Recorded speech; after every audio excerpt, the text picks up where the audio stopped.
سب سے اعلیٰ وہ اعلیٰ ہمارا نبی، سب سے والا وہ اعلیٰ ہمارا نبی۔ یہ جو معاذ اللہ گستاخیاں کرتے ہیں یہ تو برباد ہوں گے انشاءاللہ، لیکن ایک بات ہے، تاریخ اٹھا کر دیکھ لو کہ جبھی کبھی کسی ایسے مردود نے سر اٹھایا ہے اور حضور کی شان میں بکواس کرنے کی کوشش کی ہے، اس دور کا اگر آپ جائزہ لیں تو اس دور میں عاشقوں نے سب سے زیادہ حضور کا ذکر کیا ہے۔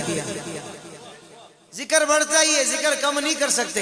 یہ بڑھتا ہی جائے گا، پورا مجمع بولے گا ہمارا نبی سب سے اعلیٰ وہ اعلیٰ ہمارا نبی، سب سے والا وہ اعلیٰ ہمارا نبی، سب سے والا وہ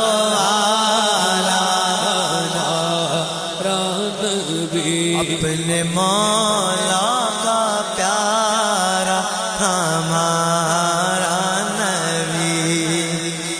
اپنے مولا کا پیارا ہمارا نبی، دونوں عالم کا دولا ہمارا نبی،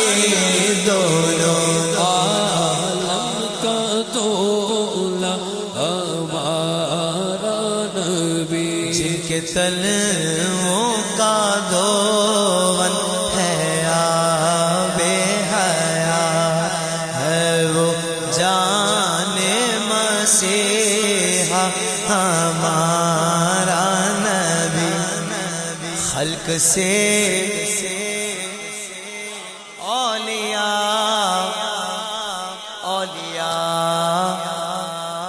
سے رسول، اندازہ ہے ایک ہی لائن میں کتنا اوپر چلا گیا، نہیں پتا تمہیں چلا میں اس لائن میں کتنا اوپر تک کا میں نے سفر کر لیا ہے، لیکن اللہ کی قسم بات اس سے بھی اوپر کی ہے۔ خلق سے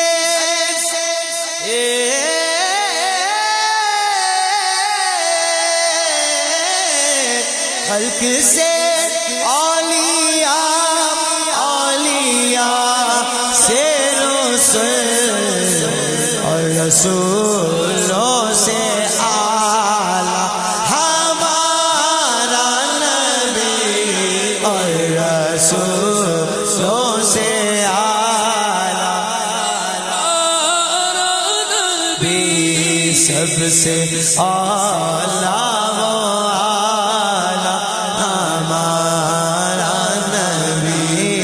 سب سے والا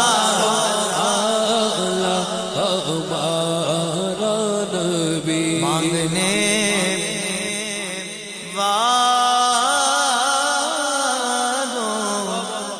ہم کو تو یوں چاہیے، مانگنا اور کسی سے بھی کیوں چاہیے۔ کسی نے بولا بھائی ڈائریکٹ رب سے مانگو، ڈائریکٹ رب سے مانگو، میں نے کہا بھائی ہمیں تو رب بھی ڈائریکٹ نہیں ملا، وہ بھی حضور کے صدقے وسیلے سے ملا ہے، اور اسی پروردگار نے تو محبوب کو قاسم بنا کر بھیجا ہے۔ سچی بات سکھاتے ہیں، سیدھی راہ جلاتے ہیں، ٹھنڈا ٹھنڈا میٹھا میٹھا پیتے ہمیں ملاتے ہیں،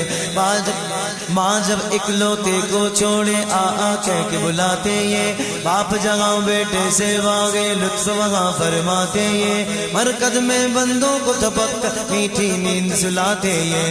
ان کے ہاتھ میں گھر کنجی ہے، مالک کل کہلاتے ہیں، کسر تنات کس کی رسائی جاتے ہیں آتے ہیں، رب ہے موتی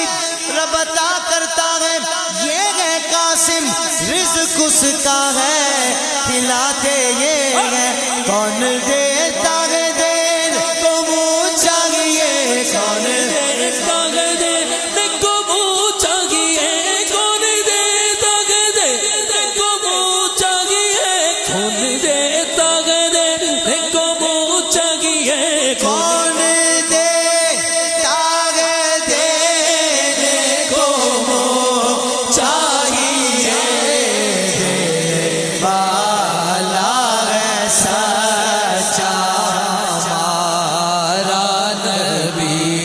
حاتم طائی کا چاہنے والا،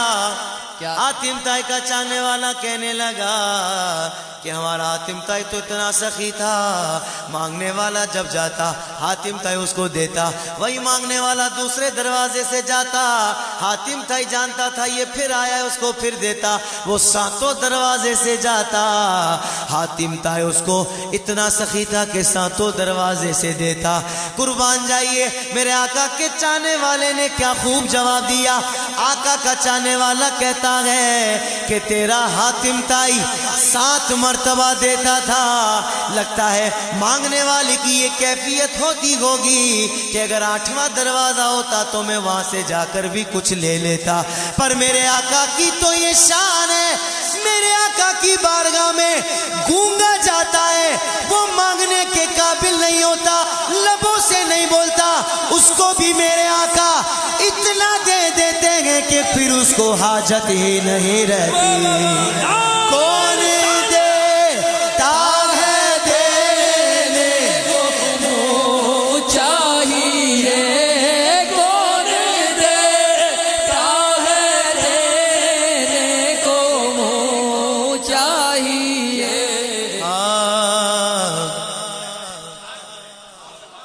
قربان میں ان کی بخشش کے مقصد بھی زباں پر آیا نہیں، بن مانگے دیا اتنا دیا،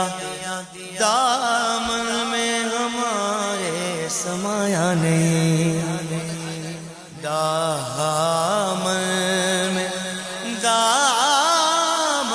میں ہمارے سمایا نہیں۔ کہہ دو سبحان اللہ۔ منگتے خالی ہاتھ نہ لوٹے، کتنی ملی خیرات نہ پوچھو، ان کا کرم پھر ان کا کرم ہے، ان کے کرم کی بات نہ پوچھو۔ مانگنے والا حضور کی بارگاہ میں جاتا ہے، اس نے سنا ہوتا ہے حضور کا دربار ایسا ہے کہ جب گنبد خضرا پر نظر پڑتی ہے مرادیں تو وہیں پوری ہو جاتی ہیں۔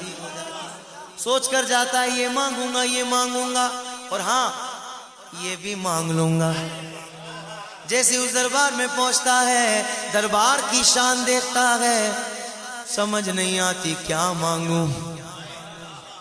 کیسے مانگوں، کتنا مانگوں۔ ایک شاعر نے بتایا ایسے مانگ لے ایسے مانگ لے، ہم کو اپنی طلب سے سوا چاہیے، بول میرے غلام کتنا سوا چاہیے، کتنا زیادہ چاہیے یا رسول اللہ، سمجھ نہیں آ رہی کتنا زیادہ مانگوں، آپ جیسے ہیں ویسی عطا چاہیے، آپ اپنی غلامی کی دے دے سند، بس یہی عزت و مرتبہ چاہیے، عاشقان نبی کے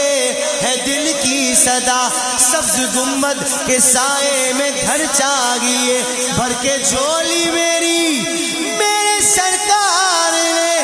مسکرا کر کہا کیا چاہیے، کون دیتا ہے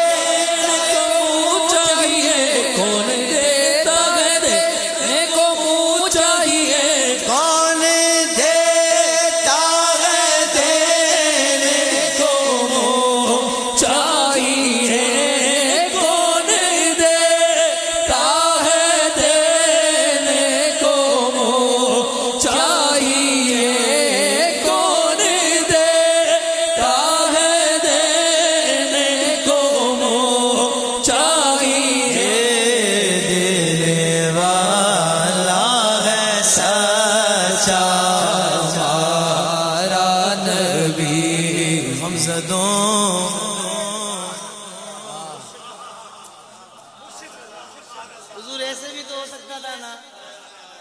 کہ اعلیٰ حضرت یہ کہتے کہ نیکوں کو رضا مجدہ دے دیجئے، جو خوش ہیں ان کو مجدہ دے دیجئے، نہیں غمزدوں کو مجدہ دے دیجئے، خوشخبری دے دیجئے، غمزدوں کو رضا مژدہ دیجئے کہ ہیں بے کسوں کا سہارا ہمارا نبی، بے کسوں کا سہارا